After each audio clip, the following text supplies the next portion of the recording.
Friends, welcome to my channel.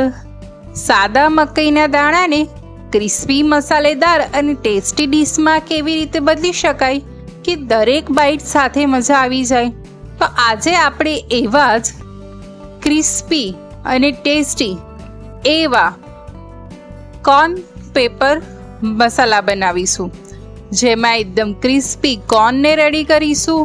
એની સાથે flavour એવી tasty આપીશું કે ચોમાસામાં મજા આવી જાય. તો ચલો આપણે રેસીપીની શરૂઆત કરીએ. એના માટે આપણે આ રીતના અમેરિકન મકાઈ લેવાના છે. આમાં દેશી મકાઈનો યુઝ નથી કરવાનો. મેં 1 બાઉલ મકાઈ લીધા છે. એને આ રીતે મીઠા લઈ લઈશું.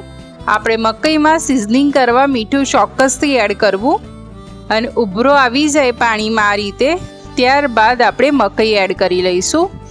મકાઈને આપણે 1 કે 2 મિનિટ સુધી જ એને બોઇલ કરવાની છે, વધારે ઓવરકુક નથી કરવાની.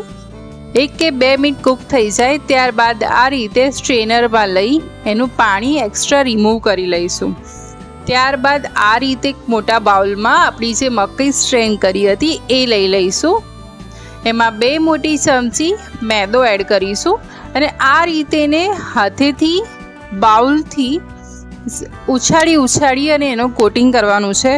આમાં આપણે ચમચીનો કે હાથનો ઉપયોગ નથી કરવાનો.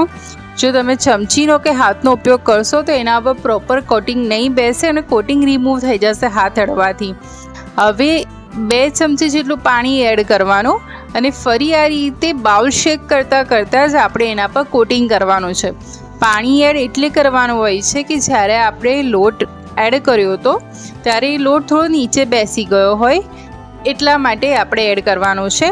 હવે જે રીતે આપણે મેદો એડ કર્યો હતો એ જ રીતે 2 ચમચી કોર્નફ્લોર એડ કરવાનો છે, અને એ જ રીતે બાઉલ શેક કરતાં જ આપણે એનું કોટિંગ રેડી કરશું. અગેન 1-2 ચમચી પાણી એડ કરી અને ફરી બાઉલ શેક કરવાનું છે. આ પ્રોસેસની આપણે 3 થી 4 વખત રિપીટ કરવાની છે. તમને લાગે કે ના હજી મારે કોટિંગ પ્રોપર નથી આવ્યું મકાઈ પર, તો હજી એક વખત તમે એનું પ્રોસેસ કરી શકો છો. તમે જોઈ શકો છો કે આપણે ઓલમોસ્ટ મકાઈ પર કોટિંગ આવી ગયું છે, અને બધી મકાઈ વ્યવસ્થિત કોટેડ થઈ ગઈ છે. હવે આ રીતે એને સ્ટ્રેનરમાં લઈ અને એક્સ્ટ્રા લોટ એનો રિમૂવ કરી એને આ રીતે હાઈ ફ્લેમ પર તળવાનું છે. ફર્સ્ટ ઓફ ઓલ જ્યારે આપણે તેલમાં એને એડ કરીએ ત્યારબાદ એને હલાવવાની નથી. એ ઓટોમેટિક જેમ જેમ તળાતી જશે એમ તમે જોઈ શકો છો કે એના દાણા છૂટા થવા માંડ્યા છે. હવે થોડા બબલ્સ ઓછા થવા માંડે ત્યારબાદ આપણે એને નોર્મલ ચમચાના મદદથી હલાવીશું કે એનો એક દાણો જે થોડો ઘણો બી ચોંટેલો રહ્યો હોય એ છૂટો થઈ જાય. તમે જોઈ શકો છો કે આપણે બધા દાણા સરસ એવા તળાઈને છૂટા થઈ ગયા છે, બિકોઝ આપણું કોટિંગ પ્રોપર થયું હતું. હવે બધા કોર્ન સરસ ક્રિસ્પી થઈ ગયા છે, તો એને સાઈડ કરી લઈએ. હવે એને મસાલેદાર ટચ આપવા માટે એક પેનમાં તેલ લેવાનું છે. આ રીતની પતલી કઢાઈ યુઝ કરશો તો ફ્લેવર સારી આવશે. હવે એમાં આદુ અને લસણની પેસ્ટ એડ કરવાની છે. એને સરસ સાંતળી લઈએ. ઝીણી સમારેલી ડુંગળી અને કેપ્સિકમ એડ કરવાનું છે. આ બધી વસ્તુને આપણે હાઈ ફ્લેમ પર સ્ટર કરવાની છે. જો તમે લો ફ્લેમ કરી દેશો તો આપણા વેજીટેબલ્સમાંથી પાણી રિમૂવ થશે, અને એના લીધે આપણા વેજીટેબલ્સ સોગી થઈ જશે. ક્રન્ચીનેસ આપણા વેજીટેબલ્સમાં બી નહીં રહે. જો એક સોગી થશે તો આપણા કોર્નને બી જલ્દીથી સોગી કરી દેશે. હવે આ રીતે સ્ટર થઈ ગયા બાદ આપણે જે કોર્ન ફ્રાય કર્યા હતા એ એડ કરી લઈશું. મરી પાવડર, વિનેગર, 1 ચમચી રેડ ચીલી સોસ,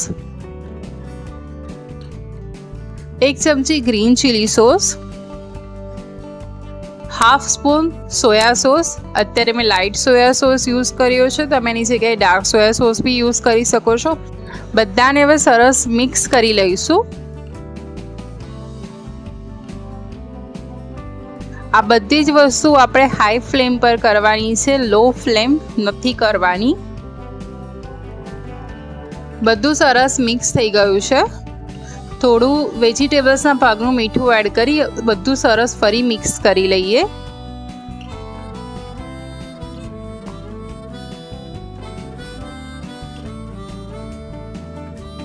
તો આપણા ક્રિસ્પી કોર્ન મસાલા રેડી થઈ ગયા છે. દાણા એડ કરી લઈએ. તમે એની જગ્યાએ સ્પ્રિંગ ઓનિયન બી એડ કરી શકો છો. અને જેવું બને એની સાથે જ આપણે એને સર્વ કરી લઈએ, અધરવાઇઝ એ સોફ્ટ થઈ જશે. તો આપણા ક્રિસ્પી અને ટેસ્ટી એવા મસાલા પેપર કોર્ન રેડી થઈ ગયા છે, સેમ રેસ્ટોરન્ટ સ્ટાઇલ. તો તમને આ રેસીપી કેવી લાગી કોમેન્ટમાં જણાવજો અને મારી ચેનલને